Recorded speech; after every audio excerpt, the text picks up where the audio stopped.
WhatsApp guys, आज हम देखने वाले हैं चमचों की मस्त इफ्तारी कराई रिजवान अहमद सर ने और अमन चोपड़ा ने। क्या है पूरा मामला देखते हैं। चैनल तो प्लीज सब्सक्राइब और वीडियो कर दे लाइक 1 2 3 गो।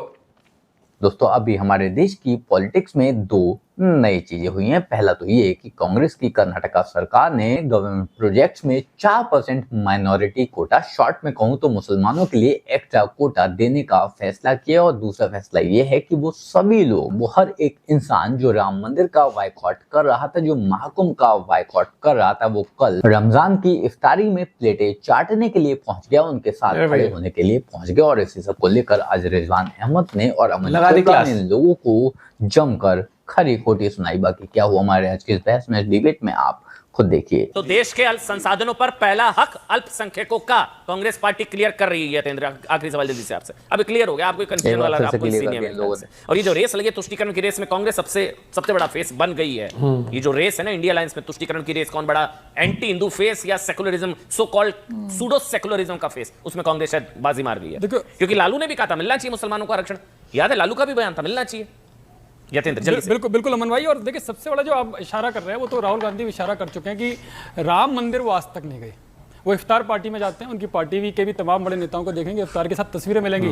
राम मंदिर में आज तक नहीं गए वो, या उनके परिवार का कोई भी सदस्य कुंभ में भी नहीं गए। देखिए, इफ्तार में जाने से उनका साफ है वोटर को अपने इफ्तार में जाने से गरीबी दूर होती है। इफ्तार में जाने से नौकरी। राम मंदिर बनने ने कहा था ना कि माँ को में डुबकी लगाएंगे तो पेट भरेगा क्या। चलिए, पेट ठीक है, पेट भर रहा है यहाँ पर, लेकिन बाकी उन्होंने बोला था ना डुबकी लगाने से पेट नहीं भरता, उन्होंने बोला। लेकिन उन्होंने बोला था नौकरियां मिलेंगी क्या, गरीबी मिटेंगी। इफ्तार में जाने से गरीबी मिटती है। सारे महाकुंभ को कोसने वाले चेहरे, राम मंदिर का बॉयकॉट करने वाले सारे चेहरे आपको इफ्तार में नजर आएंगे। सारे चेहरे, अखिलेश यादव राम मंदिर बॉयकॉट इफ्तार, सोनिया गांधी, जया बच्चन वहां पानी को सबसे ज्यादा कंटेमिनेटेड वाटर बताने वाली, सबसे गंदा पानी बताने वाली, जो जया बच्चन के शब्द थे, सबसे गंदा पानी महाकुंभ का। ये देखिए इफ्तार, अमिताभ बच्चन एक लाइन और बोलूंगा, कल की बात है पार्लियामेंट पवित्र और ये संबल वाला मामला देखा आपस होगा, में जो सालार गाजी है, कितने हजारों लाखों हिंदुओं को उसने मारा, लूटा सोमनाथ मंदिर।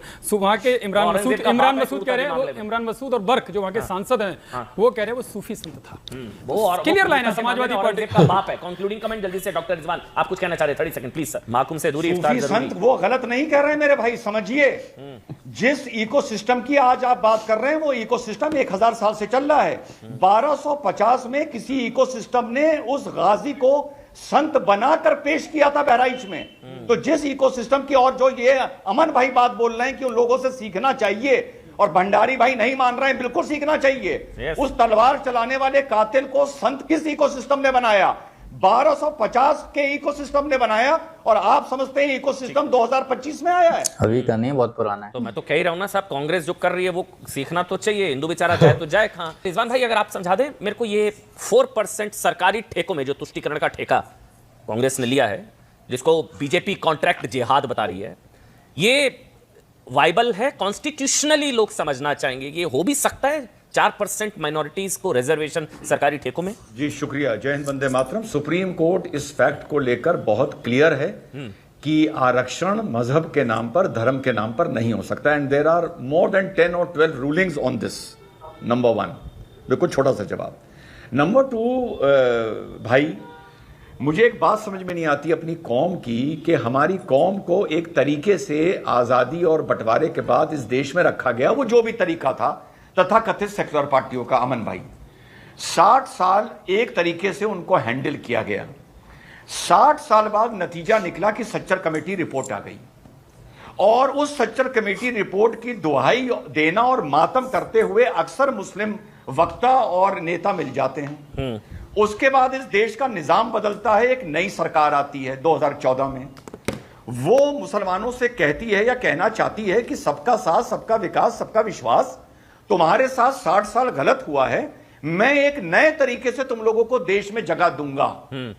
अब मजे की बात यह है कि एक मुसलमान आदमी जहां सच्चर कमेटी रिपोर्ट के लिए मातम कर रहा है, जो 60 साल के तुष्टीकरण के बाद आई है, मातम उसके लिए भी कर रहा है, और यह भी कह रहा है 2014 के बाद कि मैं तुम पर विश्वास नहीं करता, मुझे वही पुराना भारत चाहिए, तुष्टीकरण वाला।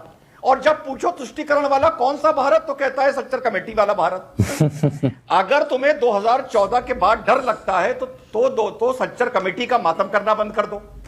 अगर तुम्हें सच्चर कमेटी का मातम करना है तो 2014 के बाद निजाम जो आया है उस पर 10-20 साल के लिए विश्वास करके देखो। शांत हो जाओ। मजे की बात यह है, हम मुसलमानों को, आम मुसलमान को, मौलानाओं को, पढ़े लिखे मुसलमानों को दोनों से परेशानी है और दोनों पर विश्वास नहीं है। तो ऐसी कौम का समाधान क्या हो सकता है? कौम का भैया, दोष है वकील होते या हुए, कौम को वक्ता बरगलाने होते वाले हुए, का दोष है? दोष कौम का कैसे? कौम का दोष? मेरे भाई बरगलाने वाली जहां तक बरगलाने वाली बात है तो फिर मुसलमान ये कहे हम 60 साल खुश थे और सच्चर कमेटी वमेटी से कोई फर्क नहीं पड़ता, हम खुश थे, लेकिन वो ये भी नहीं कहते, इसका मतलब उनको कांग्रेस भी नहीं बरगला पा रही है। कुल मिलाकर ये जो हमारी कौम के रहनुमा और नेता हैं, ये पढ़े लिखे आदमी के दिमाग में दही जमा दें, लेकिन वो समझ ना पाए कि ये कौम आखिर चाहती क्या है। डॉक्टर पटेल बताइए सर, ये आपको लग रहा है संवैधानिक तरीके से सुप्रीम कोर्ट में टिक पाएगा सर ये?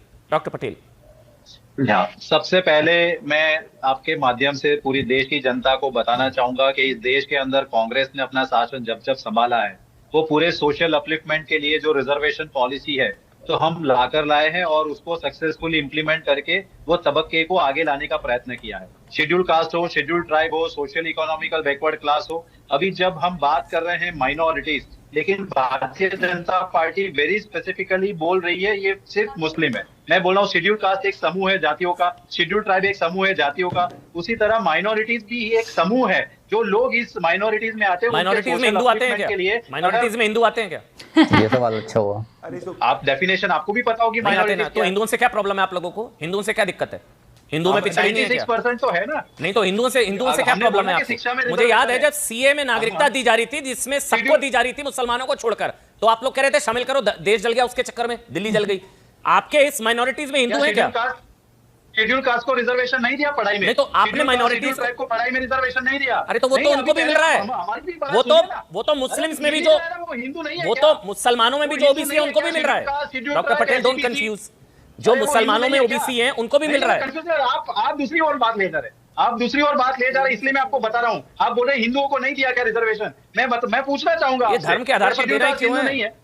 शेड्यूल ट्राइब हिंदू नहीं है। अरे तो धर्म के आधार, माइनॉरिटीज है, माइनॉरिटीज धर्म है ही नहीं, वो कम्युनिटी है जो पूरा एक कैसी देश बात के कर रहे हैं? अंदर समूह में नहीं है जिसका। ठीक है, अरे कैसी बात समझाना नहीं, चाह आप रहे सुनिए, आपकी बात माइनॉरिटी आपके मतलब सामने धर्म नहीं समझाना चाहता है। हूं। अच्छा, माइनॉरिटी मतलब धर्म नहीं होता?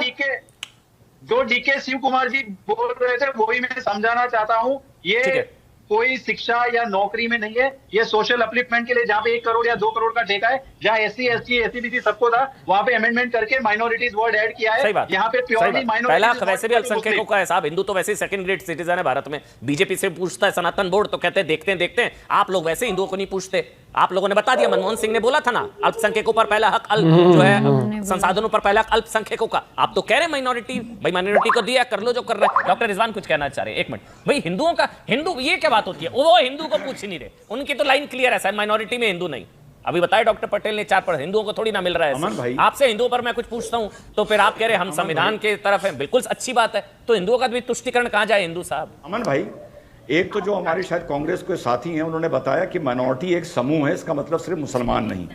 लेकिन सरदार मनमोहन सिंह जी ने खड़े होकर पटल पर राज्यसभा की साफ ये बोला तौर था पे मुस्लिम, मुसलमान शब्द क्लियर इस्तेमाल बोला किया था, था, ना कि हाँ। माइनॉरिटी। पहली ये चीज। भाषण दूसरी है। चीज, अगर माइनॉरिटी एक समूह है और इसका मतलब जरूरी नहीं कि मुसलमान है, हाँ। तो हमारे कांग्रेस के साथी ये बता सकते हैं कि 2014 से पहले और आजादी के बाद माइनॉरिटी अफेयर मिनिस्टर हमेशा मुसलमान क्यों बनता था? मुसलमान क्यों बना? ये गैर मुसलमान 2014 के बाद क्यों बनना शुरू हुआ? माइनॉरिटीज को इसमें जोड़ा गया। जरा उठा के देख लें कि 65 साल कितने माइनॉरिटी मिनिस्टर रहे हैं और कितने उसमें मुसलमान रहे हैं, कितने सिख रहे हैं, कितने बुद्धिस्ट रहे हैं, कितने सही क्रिश्चियन फैक्ट रहे हैं। उठा के आप ही को उसी आंकड़े से पता चल जाएगा माइनॉरिटी का देश में मतलब क्या है मेरे भाई। डॉक्टर पटेल, माइनॉरिटी मतलब? बोलिए आप Religion नहीं बोलिए। मेरे मित्र अपॉइंटमेंट से बात करें तो मैं ये पूछना चाहूंगा कि ये कोई एनालॉजी या कोई कंपैरिजन नहीं है कि भाई अगर कोई पर्टिकुलर पोस्ट पे सिर्फ एक धर्म का इंसान रखा है तो ये माइनॉरिटी का डेफिनेशन चेंज हो बदल देते हैं मेरे ख्याल से एकदम आप से वो। माइनॉरिटी का अच्छा, माइनॉरिटी मतलब क्या? आपकी क्या माइनॉरिटी की परिभाषा क्या है? माइनॉरिटी में परिभाषा जो मेजोरिटी में नहीं है इस देश के अंदर उसको माइनॉरिटी बोला जाता है। और उस लिहाज से मुसलमान किसी भी तरह से हिंदुस्तान में माइनॉरिटी तो नहीं है, क्योंकि ये लोग 15% से ज्यादा हैं और देश में साफ साफ कहा गया है कि जो भी इंसान 15% से ज्यादा होगा वो माइनॉरिटीज में नहीं गिना जाएगा। हमारे देश में पारसी माइनॉरिटीज है, हमारे देश में क्रिश्चियंस हैं, बौद्ध हैं, हमारे देश में सिख हैं, ये सभी माइनॉरिटीज में आते हैं। लेकिन मुसलमान, यार देखो, सीधी सी बात मैं कहना चाहता हूँ कि जो भी आपको आरक्षण मिलता है, हर एक चीज मिलती है, वो आपके धर्म के बेसिस पर नहीं मिलता। आपको ये समझना पड़ेगा कि आरक्षण क्या है, कि मतलब आपको एक हेल्प करने के लिए, कि अगर आप बैकवर्ड हो, फाइनेंशियली बैकवर्ड, मुझे लगता है कि ना एक थोड़ा सा रिफॉर्म्स आने चाहिए। ये देखना चाहिए कि भाई वाकई में किसको जरूरत है। ये ऐसा ना हो कि एक आईएएस ऑफिसर बन गया है जस्ट बिकॉज वो एक कास्ट से है, हाँ, तो उससे उसको उसकी फैमिली में फिर भी क्या बोलते कोई होगा, उसको फिर भी मिलता रहेगा। भाई फाइनेंशियली वो फैमिली स्ट्रांग हो चुकी है, तो ये अब चीज होनी चाहिए। आरक्षण उस फैमिली को मेरे हिसाब से नहीं मिलना चाहिए। मेरा पॉइंट ऑफ व्यू है, मेरा पॉइंट ऑफ व्यू ये है कि आरक्षण हमेशा फाइनेंशियली होना चाहिए, कि फाइनेंशियली कौन कैपेबल नहीं है इतना।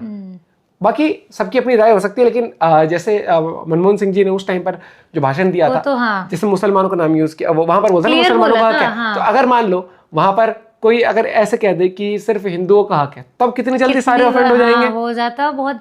इंटरेस्टिंग। आप भी अपना पॉइंट ऑफ व्यू शेयर करते हो इस बारे में। बाकी जुड़े रहिए, मुस्कुराते रहिए। मिलते हैं वीडियो के साथ। Bye bye, take care.